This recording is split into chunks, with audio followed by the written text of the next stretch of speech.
Hello दोस्तों आपने internet पर रियल एस्टेट के बारे में पढ़ा या सुना ज़रूर होगा। लेकिन क्या आपको रियल एस्टेट का मतलब पता है? क्या आप जानते हैं कि रियल एस्टेट बिजनेस क्या होता है, इसके कितने फ़ायदे होते हैं और इस रियल एस्टेट बिजनेस में क्या कैरियर है? दोस्तों, अगर आप जानते हैं तो आप इस वीडियो को यहीं छोड़ दीजिए, क्योंकि इससे आपका टाइम ही वेस्ट होगा। अगर आप नहीं जानते कि रियल एस्टेट बिजनेस क्या होता है तो इस वीडियो को एंड तक ज़रूर देखें। दोस्तों, रियल एस्टेट का सीधा सा मतलब होता है ज़मीन या घर बेचने का व्यापार, जिसमें एक प्रॉपर मैनेजमेंट या फिर एक प्रॉपर तरीके के साथ काम किया जाता है। दोस्तों, बड़े बड़े शहरों जैसे दिल्ली, मुंबई, न्यूयॉर्क, हांगकांग में रियल एस्टेट करोड़ों का बिजनेस बन चुका है। रियल एस्टेट में आपको 10 से 20 लाख के 1 BHK फ्लैट भी मिलेंगे और करोड़ों अरबों रुपए के अपार्टमेंट्स भी मिलेंगे। दोस्तों, रियल एस्टेट में लोगों की ज़रूरत और उनके आराम को नज़र में रखकर घर बनाए जाते हैं, ताकि लोगों को ऐसे घर ज़्यादा पसंद आएं। जब भी आप कहीं बाहर घूमने या रहने जाते हैं तो आपने बड़ी बड़ी बिल्डिंग बनते ज़रूर देखा होगा, वो सब भी रियल एस्टेट के ही अंदर आती हैं। दोस्तों, साल 2019 तक इंडियन रियल एस्टेट का बिजनेस $6 बिलियन पार कर चुका था, जिससे आप आसानी से अंदाज़ा लगा सकते हैं कि रियल एस्टेट बिजनेस में कितना पैसा है। दोस्तों, अब बात आती है रियल एस्टेट बिजनेस में कितना फ़ायदा है। दोस्तों, रियल एस्टेट के ढेर सारे फ़ायदे हैं, जैसे कि ये गारंटी इनकम ऑफ सोर्स है, जिसमें सही प्लानिंग के साथ की गई इन्वेस्टमेंट आपको हमेशा अच्छा रिटर्न देती है। दोस्तों, आप अपने प्रोजेक्ट को बेचने के साथ साथ रेंट पे भी दे सकते हैं, जिससे आपको हमेशा एक फिक्स्ड इनकम आती रहेगी, क्योंकि बहुत सारे ऐसे लोग भी होते हैं जो प्रॉपर्टी को रेंट पे लेना ज़्यादा प्रेफर करते हैं। इसलिए दोस्तों, अगर आप किसी भी समय ज़मीन में अपना पैसा लगाएंगे तो एक दिन ज़रूर बढ़ेगा, क्योंकि ज़मीन एक लिमिटेड अमाउंट में है और सभी लोग इसे ख़रीदना चाहते हैं।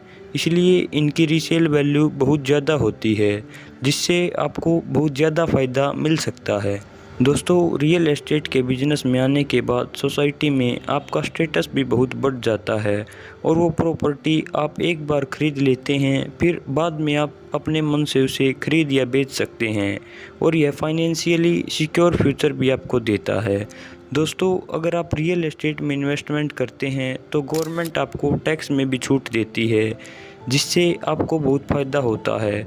और इसीलिए दोस्तों, ज़्यादातर बड़े बड़े लोग टैक्स बचाने के लिए ही ज़मीन खरीदते हैं या फिर रियल एस्टेट के बिजनेस करते हैं।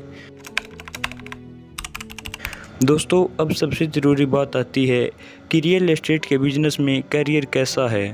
दोस्तों, बहुत सारे लोग रियल एस्टेट को सिर्फ एक बिजनेस की तरह देखते हैं, लेकिन आप इसमें आसानी से जॉब भी पा सकते हैं।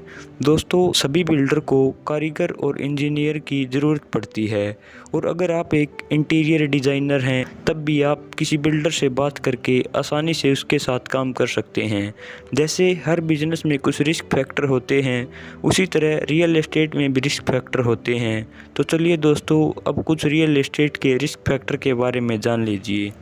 दोस्तों, बहुत सारे लोग रियल एस्टेट का बिजनेस शुरू करने के लिए ढेर सारा लोन ले लेते हैं, लेकिन इन्वेस्टमेंट गलत लोकेशन पर करने की वजह से उनको भारी नुकसान हो जाता है। इन्वेस्टमेंट गलत लोकेशन पर करने का मतलब दोस्तों, किसी ऐसी जगह पर ज़मीन को ख़रीद लेना जहां पर ज़्यादा आबादी में बाहर से लोग नहीं आते या फिर ज़्यादा आबादी में लोग नहीं रहते। इसलिए दोस्तों, कई बार आपको अपने प्रोजेक्ट भेजने के लिए कस्टमर खोजने में सालों साल लग जाते हैं। इसलिए आपके अंदर पेशेंस होना बहुत ज़रूरी है अगर आप रियल एस्टेट बिजनेस में आना चाहते हैं। तो दोस्तों, ये थी आज की वीडियो। मैं उम्मीद करता हूँ आपको इन्फॉर्मेटिव लगी होगी। अगर इन्फॉर्मेटिव लगी हो तो लाइक करें, अपने सभी फ्रेंड्स और रिलेटिव्स के साथ शेयर करें, और ऐसे ही और भी इन्फॉर्मेटिव वीडियोज़ के लिए कृपया करके अपने इस चैनल को सब्सक्राइब ज़रूर करें। बाकी दोस्तों, जय हिंद, जय भारत।